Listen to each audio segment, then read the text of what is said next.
یا اسیری انہیں بے حال کر دے اور مسلمانوں کے اطراف مملکت میں امن برقرار ہو جائے اور دشمن پیٹھ پھرا کر چل دے۔ بار الہا وہ مسلمان جو کسی مجاہد یا نگہبان سرحد کے گھر کا نگراں ہو یا اس کے اہل و عیال کی خبر گیری کرے یا تھوڑی بہت مالی اعانت کرے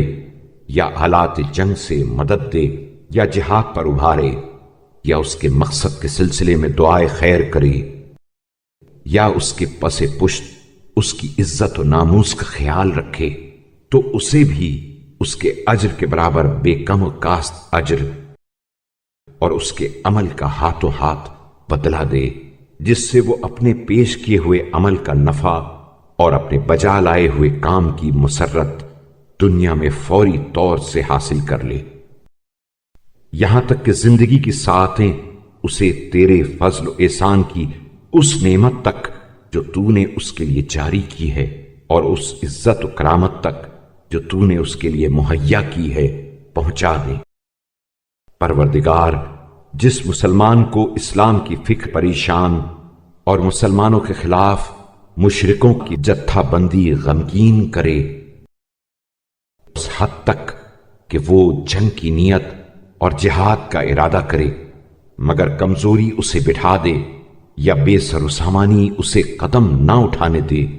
یا کوئی حادثہ اس مقصد سے تاخیر میں ڈال دے یا کوئی معنی اس کے ارادے میں حائل ہو جائے تو اس کا نام عبادت گزاروں میں لکھ اور اسے مجاہدوں کا ثواب ادا کر اور اسے شہیدوں اور نیکوکاروں کے زمرے میں شمار فرما۔ اے اللہ، محمد صلی اللہ علیہ وآلہ وسلم پر جو تیرے عبد خاص اور رسول ہیں اور ان کی اولاد پر ایسی رحمت نازل فرما جو شرف و رتبے میں تمام رحمتوں سے بلند تر اور تمام درودوں سے بالا تر ہو، ایسی رحمت جس کی مدت اختتام پذیر نہ ہو، جس کی گنتی کا سلسلہ کہیں قطع نہ ہو، ایسی کامل و اکمل رحمت جو تیرے دوستوں میں سے کسی ایک پر نازل ہوئی ہو، اس لیے کہ تو عطا و بخشش کرنے والا، ہر حال میں قابل ستائش، پہلی دفعہ پیدا کرنے والا اور دوبارہ زندہ کرنے والا اور جو چاہے وہ کرنے والا ہے۔